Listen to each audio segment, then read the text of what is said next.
You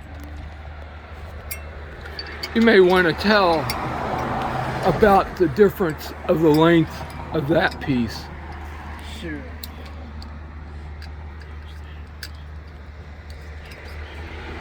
Yes, that one. All right. So we have removed the previous doorknob, and this piece you need to trim down that fits your application, fits your door.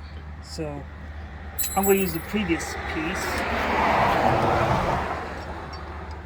and then we'll take this, put it there, goes in this latch, and so you just hold that, yes. And then take this, go right. Why isn't it going?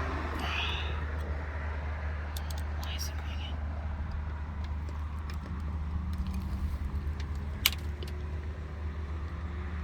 in?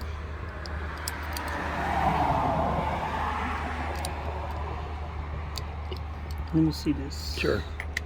The button. Let go of the button, yes. Oh, okay. Oh, is that it? Yes. So in other words, by pressing in on Now it. press the button just gently. Okay, okay. Oh, got you. Yes. Okay, good thing we found out. Don't hold the button on the outside completely in. Right. Looks like the screws on this case is matching up pretty